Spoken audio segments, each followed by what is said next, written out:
Welcome to Global Intelligence Weekly Wrap-Up, where we break down the most urgent intelligence and national security stories shaping the world.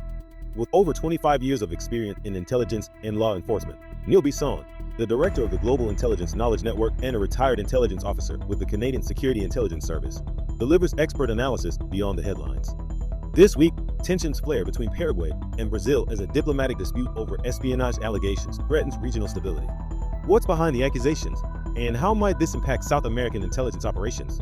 Meanwhile, China has arrested 3 Filipinos on espionage charges, raising fresh concerns about Beijing's tightening grip on counterintelligence. Is this part of a broader crackdown, or a warning to foreign intelligence services operating in the region? And in Washington, a shakeup has the U.S. National Security Council intelligence insiders buzzing. What does this restructuring mean for America's global security posture? Plus, trade tariffs are making headlines, but behind the scenes, intelligence agencies are watching closely. How do economic pressures intersect with espionage and national security threats? Stay tuned as Neil unpacks these critical developments. Now, let's get started.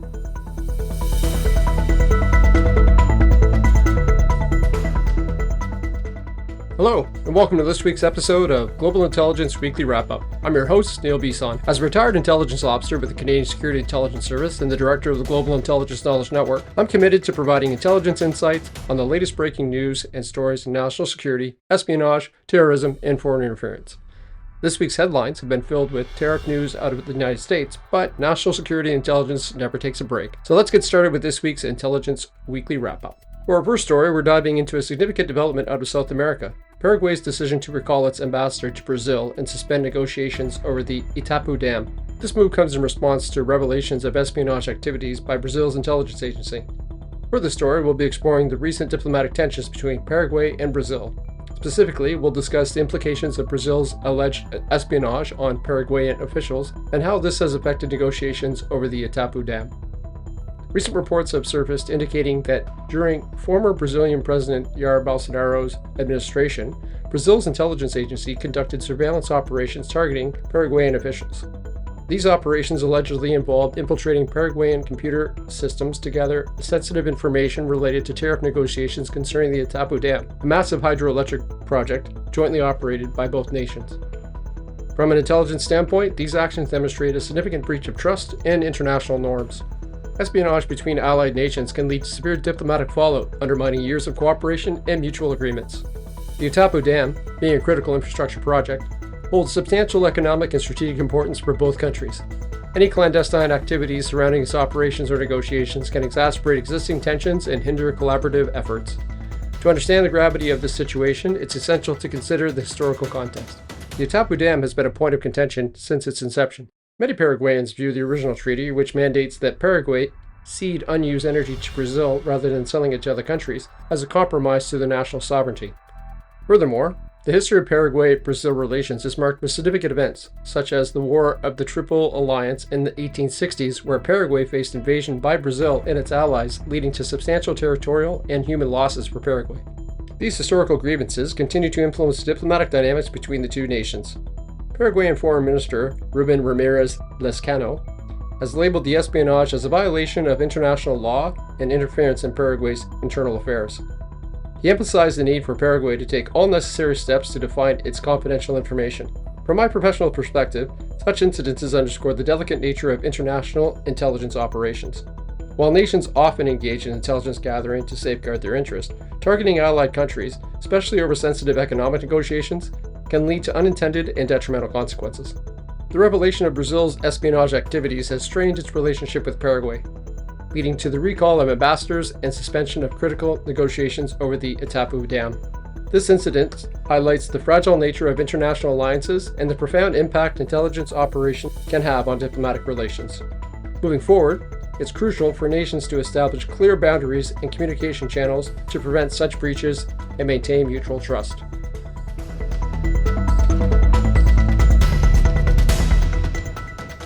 We head to China for our next story, where we're examining a recent development that has heightened tensions between China and the Philippines: the arrest of 3 Filipino nationals by Chinese authorities on charges of espionage. China has recently detained 3 Filipino citizens, accusing them of spying. Let's look at the details of the allegations, the context of the China-Philippines relations, and the broader implications for regional security. According to reports from China's state-run Xinhua news agency, the 3 Filipinos were apprehended for allegedly passing sensitive information to a contact in the Philippines. The Chinese authorities claim that the suspects have confessed to these charges, although investigations are still ongoing. From an intelligence perspective, such arrests are significant as they underscore the complex and often clandestine nature of international relations in the Asia-Pacific region. Espionage activities, whether perceived or real, can severely strain diplomatic ties and can lead to retaliatory measures, further escalating tensions between nations. This incident occurs against a backdrop of already deteriorating relations between China and the Philippines. Recently, Filipino authorities detained several Chinese nationals suspected of espionage within the Philippines. Some of the regular listeners of the Global Intelligence Weekly Wrap-Up will remember that Alice Guo, a Chinese agent, became a mayor of a town in the Philippines, where she then fled after it was discovered that she was secretly working for the Chinese Communist Party. As a result, China's influence and foreign interference operations against the Philippines, President Ferdinand Marcos Jr. has been actively strengthening military and diplomatic ties with the United States, China's main strategic competitor. This includes the proposed $5.58 billion arms deal involving fighter jets and missiles, which has been viewed unfavorably by Beijing. Territorial disputes in the South China Sea further complicate the situation, with both nations asserting claims over strategic areas. Additionally, the Philippines' support for Taiwan has drawn criticism from China, adding another layer of complexity to their bilateral relations. While official statements from both governments are limited, the Chinese foreign minister has urged the Philippines to refrain from making provocative remarks, emphasizing the potential consequences of escalating tensions. Drawing from my experience as an intelligence professional, such incidents highlight the delicate balance nations must maintain between safeguarding national security and fostering international cooperation. China has a tendency of unfounded retaliation against foreign states that they perceive as threatening them. This was the case with the arrest in detention of 2 Canadian citizens when Huawei CEO Meng Wanzhou was detained in Vancouver. Accusations of espionage can serve both as general security concerns and as a strategic tool in geopolitical maneuvering. The arrest of 3 Filipinos in China on espionage charges reflects the intricate and often precarious nature of international relations in the region. This development is likely to further strain relations between China and the Philippines and could have broader implications for regional stability. As the situation unfolds, it will be crucial to monitor how both nations navigate these challenges and what measures are taken to prevent further escalation.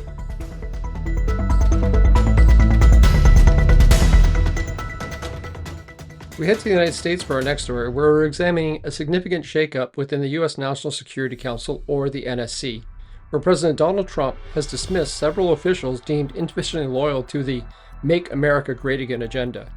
We'll discuss the recent firings of senior NSC officials by Donald Trump.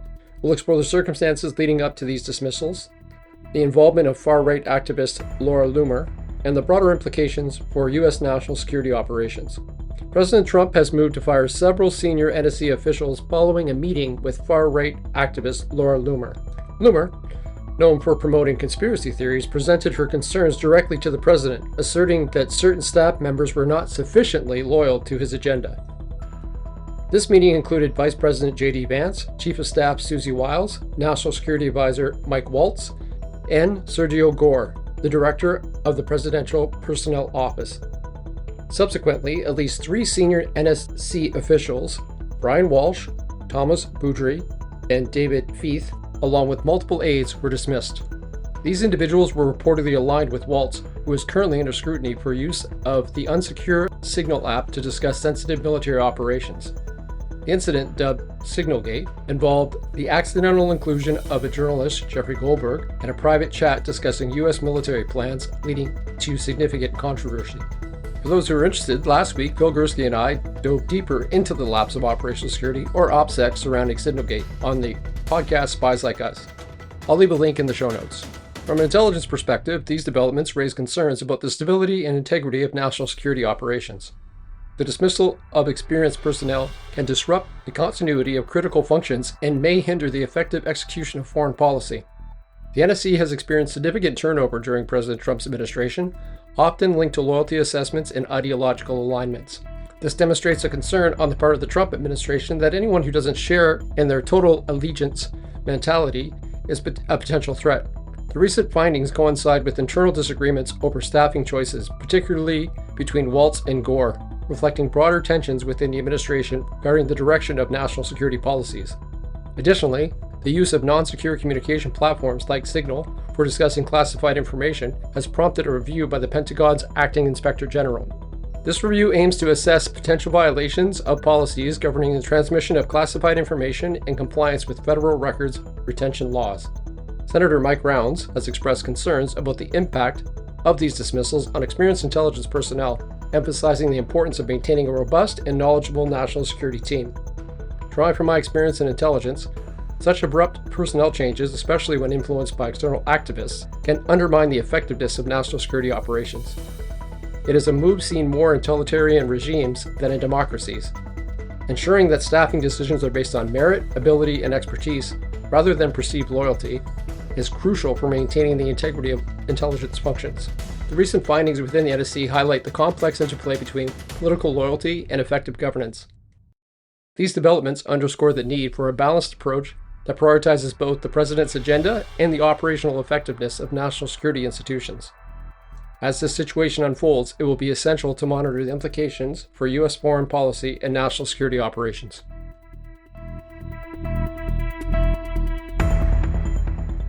Sticking with U.S. intelligence, in our next story, we're examining a significant development within the U.S. intelligence community. The Central Intelligence Agency's decision to withdraw Ralph Goff, a seasoned veteran, from consideration for the role of Deputy Director of Operations, a position overseeing clandestine activities and human intelligence gathering. We'll discuss the CIA's recent decision to remove Ralph Goff from consideration as its Chief of Clandestine Operations. We'll look at Goff's extensive career, the potential reasons behind the unexpected move, and the broader implications for U.S. intelligence operations and foreign policy. Ralph Goff, a six-time station chief with 35 years tenure at the CIA, was reportedly set to assume the role of Deputy Director of Operations later this month. However, the agency unexpectedly withdrew his appointment without providing public explanation. This decision has raised questions, especially given Goff's distinguished career and the internal support he garnered within the agency. Speculation suggests that Goff's vocal support of Ukraine may have influenced this development. Since retiring in 2023, he has actively advocated for Ukraine, traveling to the country and engaging with local officials. This stance appears to contrast with the current administration's efforts to encourage peace talks between Kiev and Moscow, potentially leading to concerns about alignment with official U.S. foreign policy objectives. From an intelligence perspective, such personnel decisions are critical. The Deputy Director of Operations plays a pivotal role in shaping and executing clandestine missions. Any shifts in this position can signal changes in operational priorities or strategic alignments impacting both domestic and international intelligence activities. The backdrop of this situation includes the complex dynamics of U.S.-Ukraine relations in the broader geopolitical landscape. While the U.S. has historically supported Ukraine, recent administrative approaches have emphasized de-escalation and negotiations with Russia. Goff's public advocacy for Ukraine, including multiple visits and meetings with Ukraine officials, have been perceived as divergent from the administration's current diplomatic strategies. Internally, the CIA has experienced shifts in leadership and direction, reflecting the evolving priorities in successive administrations.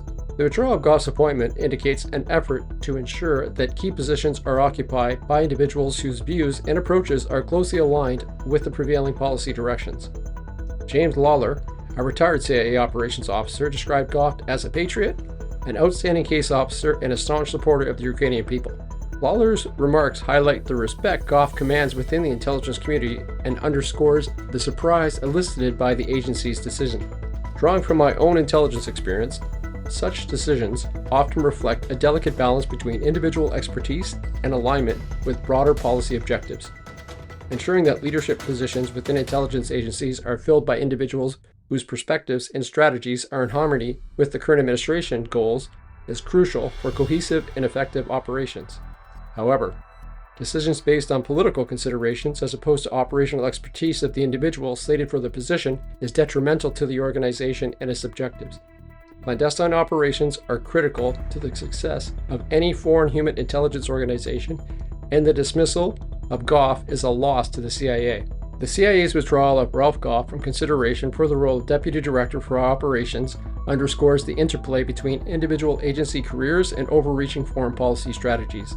This development may signal a recalibration of priorities within the agencies, particularly concerning U.S. engagement with Ukraine and Russia. As the intelligence community continues to navigate these complex geopolitical terrains, the selection of its leaders will remain a critical factor in shaping the effectiveness and direction of its operations.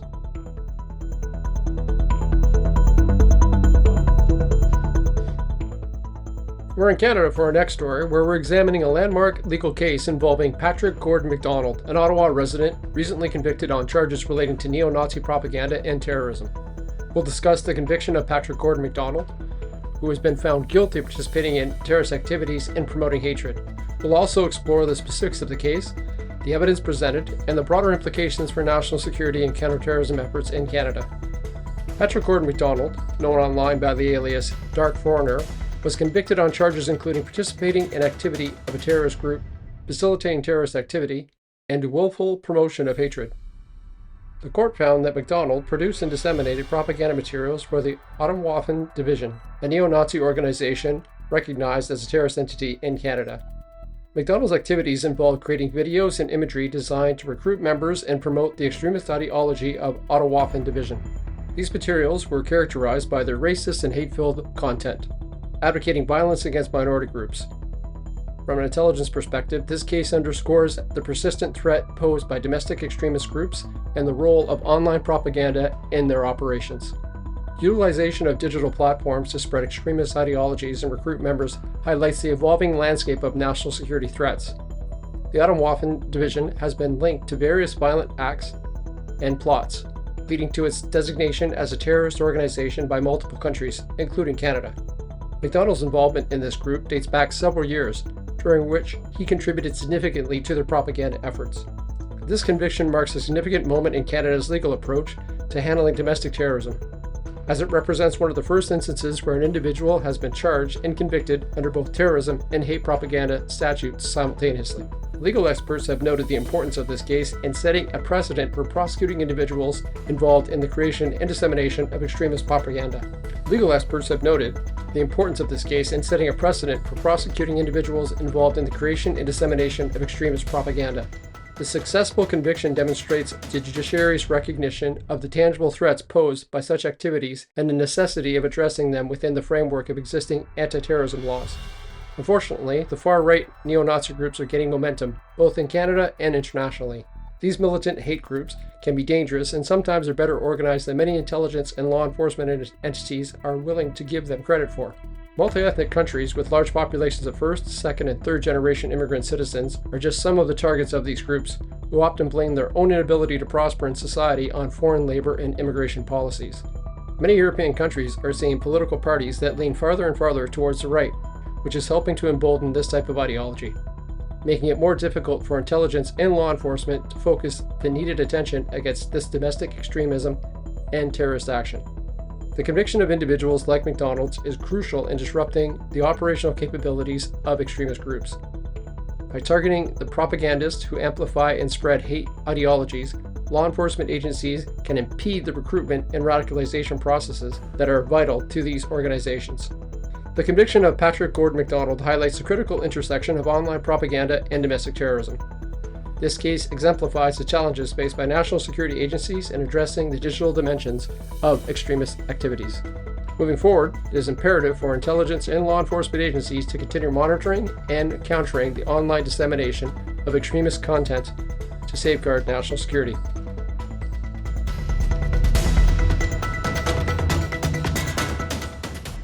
This week's last story, we're looking at a counterterrorism operation in the UK where 2 men were arrested in London over alleged ties to Hezbollah, a group designated as a terrorist organization under UK law. This case raises questions about Hezbollah's global network and its potential influence in Western countries. Metropolitan Police Counterterrorism Command arrested a 39-year-old man in northwest London and a 35-year-old man in West London on suspicion of being members of a proscribed organization. Authorities also suspect the 39-year-old of preparing for acts of terrorism and involvement in terrorism financing.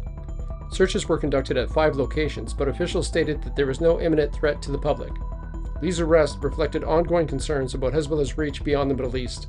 While the group is primarily known for its conflict in Israel, it has long maintained networks across Europe, engaging in activities ranging from fundraising to logistical support. Hezbollah, founded in the 1980s with Iranian backing, has been involved in numerous conflicts and attacks.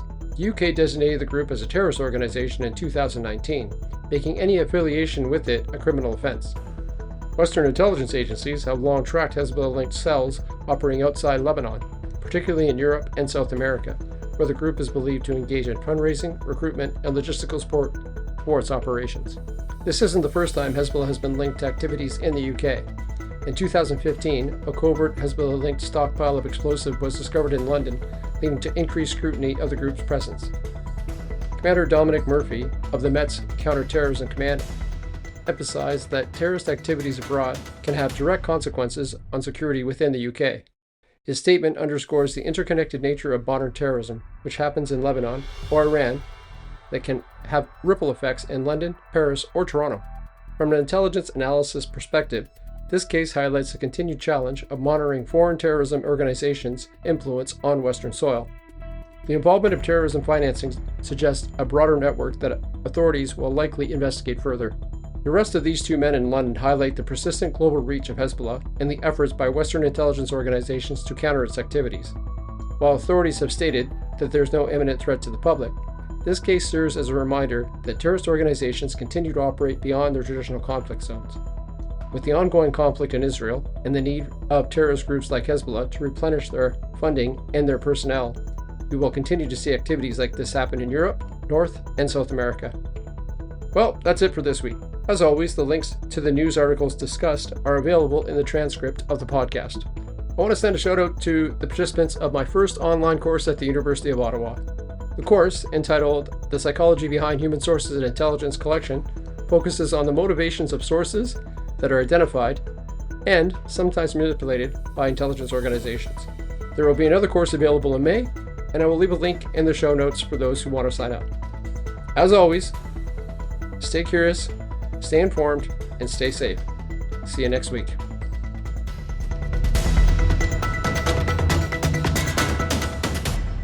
That's a wrap for this week's Global Intelligence Weekly Wrap-Up. From Paraguay and Brazil's diplomatic standoff over espionage, to China's latest spy arrest, and a shakeup within the U.S. National Security Council, today's stories reveal the shifting landscape of global intelligence. Bringing you these expert insights takes deep research, experience, and a commitment to uncovering the intelligence stories that matter. If you found this episode valuable, consider liking, sharing, or leaving a comment. Your engagement helps bring these critical discussions to a wider audience. And if you'd like to support the show and help us keep delivering expert analysis, you can do so through Patreon or Buzzsprout. Whether it's a one-time contribution or ongoing support, every bit helps. You'll find the links in the show notes. Thank you for tuning in. And as Neil always says, stay curious, stay informed, and stay safe. See you next week.